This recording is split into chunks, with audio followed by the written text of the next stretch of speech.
Hey! Hey! Yeah, let's do it. Welcome to the kissing booth.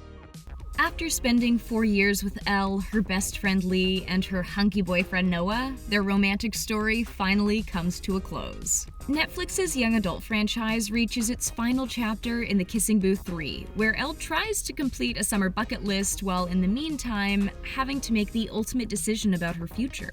As fans are swooning over Elle and Noah's adorable romance, we'll be taking a look behind the scenes of the final installment of the streamer's delightful trilogy. Here we go. You may be surprised to learn that the third entry of the Kissing Booth series was actually filmed back in 2019. It was shot back-to-back with The Kissing Booth 2, making it a much longer shoot than usual, with King saying it was a bittersweet experience. Really enjoyed that moment and appreciated the time I had with all the lovely cast and crew. And was even kept a secret until several days after the release of the second film. Courtney revealed that he had a difficult time not being able to tell anybody about the third film, claiming it was the hardest secret to keep. It has to be said that the cast did a great job at keeping themselves tight-lipped while doing press for the second film. Kissing Booth 3 is going to be released in summer 2021!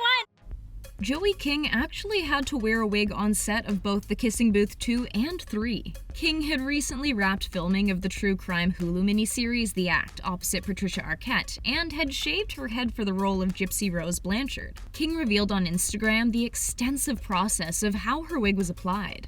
While the application took some time, King said that it was worth it simply because she loved playing Elle. The worst thing that ever happened in the world. Just kidding. Between filming the first film and its 2 sequels, Joey King and her on-screen boyfriend, Jacob Elordi, had started a real-life romance, but ultimately broke up between the 2 shoots. This led to it being quite awkward on set between the pair, especially since it was a lengthier shoot than usual. King emphasized that it wasn't easy working with Elordi once again, but at the same time, she was simply just thrilled to be playing Elle Evans once again.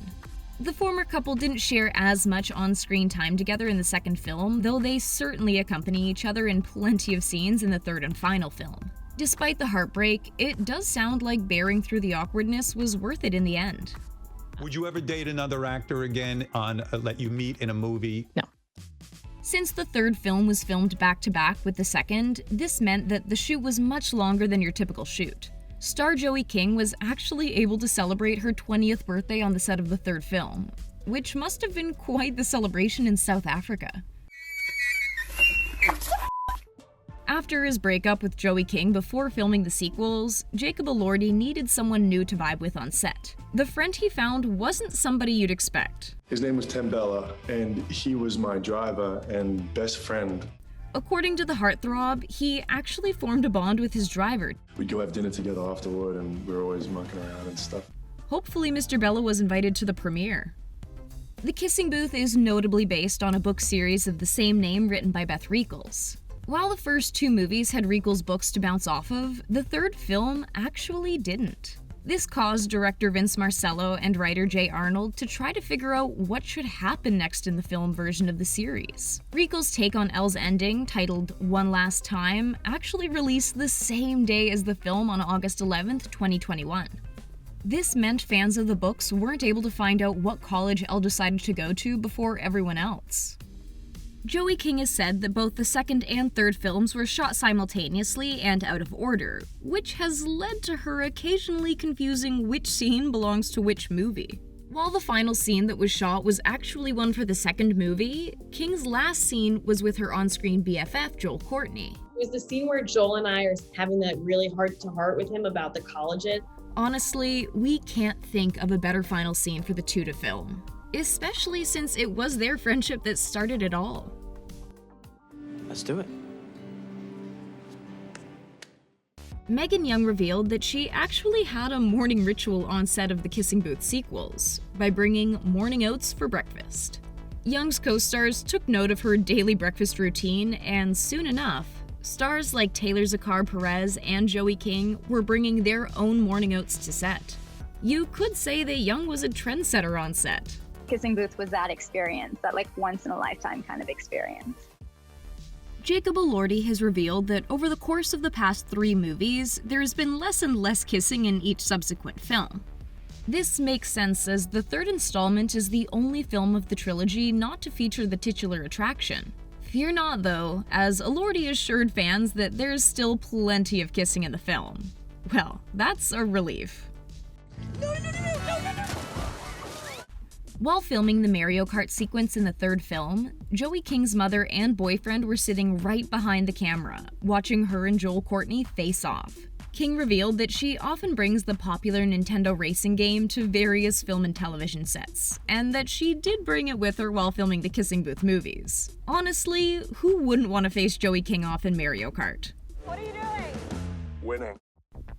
The former queen of teen movies, Molly Ringwald, has of course played the role of Mrs. Flynn in all 3 Kissing Booth movies. Much like how Elle forms a strong connection with Mrs. Flynn, Joey King formed a friendship with the iconic 80s star. Hugging her was just as you'd expect.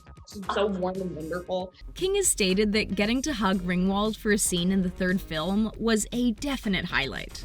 But as a person, I feel so lucky to have gotten to know her. Joey King is clearly living the dream, from getting to meet famous icons like Ringwald, as well as getting to kiss not only Jacob Elordi, but also Taylor Zakar Perez. Regardless of the project, Jacob Elordi has always been committed to the characters he plays on screen. Much like he did with other roles, Elordi wrote a journal through the eyes of Noah in order to prepare himself for all 3 films. Maybe Elordi will become the next great method actor alongside Leonardo DiCaprio and Joaquin Phoenix. Nice. Despite its Southern California setting, The Kissing Booth 3 was actually filmed in South Africa, much like the first 2 films. The cast and crew have revealed that during filming, they've encountered plenty of situations that wouldn't be considered normal occurrences in California, including dealing with monkeys who would constantly steal things from the set. Sounds like trouble. While Joey King and Jacob Elordi's relationship may not have lasted, King did form a close friendship with Courtney. Courtney revealed that his chemistry and bond with King on screen was entirely effortless, comparing it to putting on your favorite jacket. It slips right on you and you know exactly how to wear it. Hopefully we'll get to see King and Courtney star together in more films together in the future. At least the press tour gave us a couple more cute moments between the two. Hey there, I'm Courtney. And I am Joey King. Many fans believed that Jacob Elordi was miserable on set of the sequels since he was having to work with his ex-girlfriend Joey King. He has gone on to deny those rumors and claims that he just has a resting miserable face. Noah is already known for being moody, so maybe it's all part of him trying to get into character. While there may have been some drama behind the scenes, it sure seems like Joey King, Courtney, Jacob Elordi, and the rest of the Kissing Booth cast and crew had a great time filming the sequel. Do you have a favorite Kissing Booth moment?